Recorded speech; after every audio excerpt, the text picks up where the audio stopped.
Sir Barristan, I believe no man here could ever question your honor.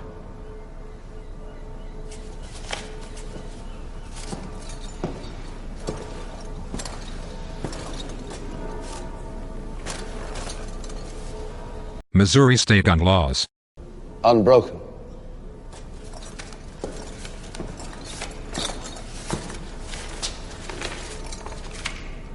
Missouri Castle Doctrine. If a person is under attack and in fear for their life, they have the right to use force to protect themselves. May I see that letter, Sir Barristan?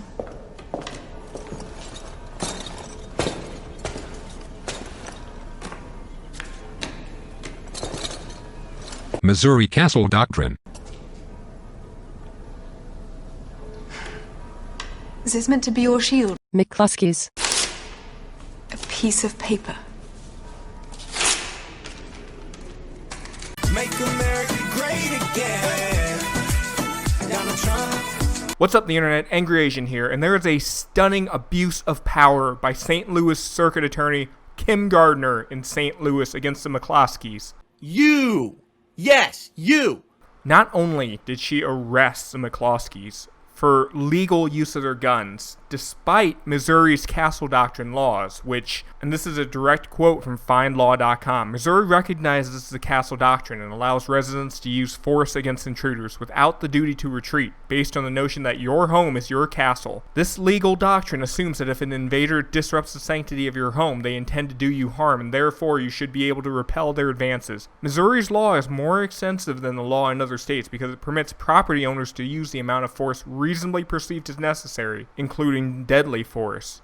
Let's once again go back to the arrest. The violent BLM rioters stepped foot on private property. They were not walking down a public street. They were walking in a private gated community. They had to violate that community. They had to walk through a gate to get to that private community. And all of a sudden, they're claiming victim. So what does St. Louis prosecutor Kimberly Gardner do? She arrests the people who were trying to defend their house. Of course she does, because she is a Democrat.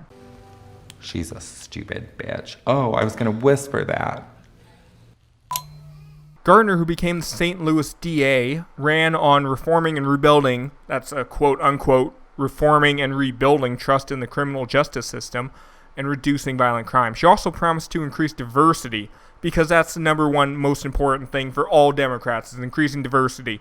It doesn't matter what merit the person has, as long as they're black, or they're white, or they're Mexican, or whatever.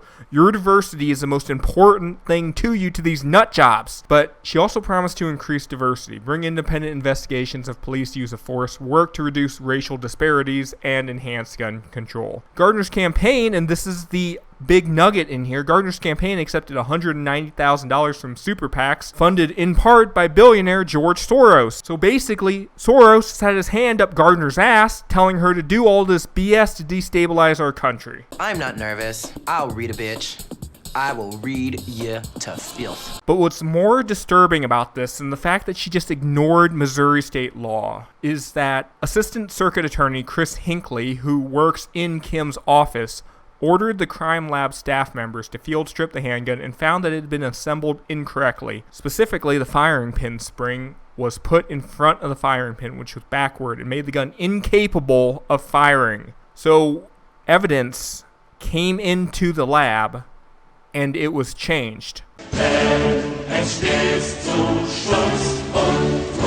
Members of Kim Gardner's office then put the gun back together in the correct order and test fired it, finding that it worked according to the documents. So Kim Gardner's lab stated in the charging documents that the gun was, quote unquote, readily capable of lethal use. And the reason that it became like this was because they tampered with evidence.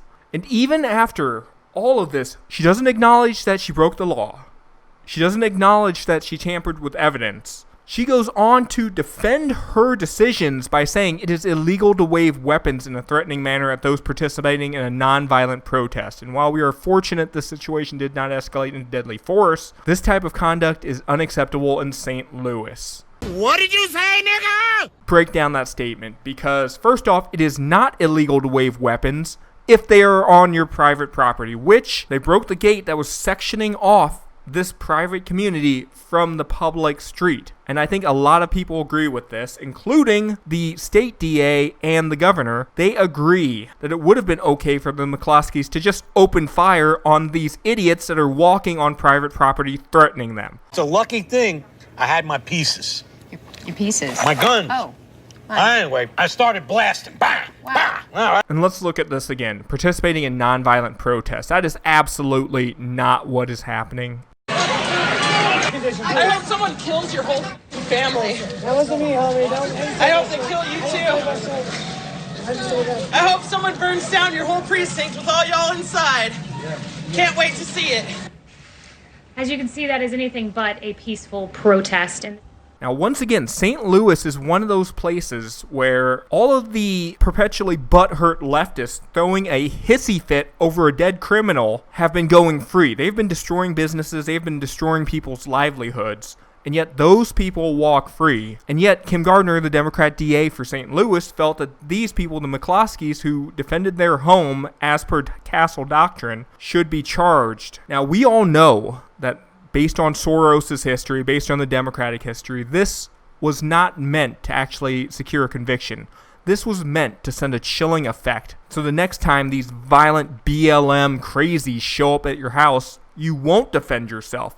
These Democrats are bullies. They want to just do what they want to do, and they don't want you to defend themselves. And unfortunately, there's enough Kim Gardners in the world that this is tolerated. You're fucking a white male! The McCloskeys were lucky. They were lucky that the state DA is a reasonable person, that the governor of Missouri is a reasonable person. But what happens the next time this happens? What happens if it happens in New York? What happens if it happens in Austin, Texas? There's a good chance that the people who are defending their homes go to jail and are made an example of. Because not everyone is as reasonable as Missouri. Now, I want to be clear here. Kim Gardner should be tried for treason and sent to jail. She broke the law as someone who should uphold the law. Not just her, though. Her entire office, everyone involved in this cover-up, should go to jail. And every single one of Kim Gardner and her entire office's cases, every single person she's put away, that case needs to be retried, because showing that she has tainted evidence in one case, any reasonable American should ask themselves, how many other times has this happened? How many other times has Kim Gardner and her office tampered with evidence to get a conviction? This one happened with such blatant disregard that it's clear she's been doing this for years. She should be in jail, and her entire office should be in jail. The times when you get to be legitimately violent against women is one of the joys in life. But not just them, not just the people in power. The police officers, and this is going to be a very unpopular opinion, but the police officers who carried out Democrat and George Soros puppet Kim Gardner's orders should also be in jail, or at least lose their badges. How dare you!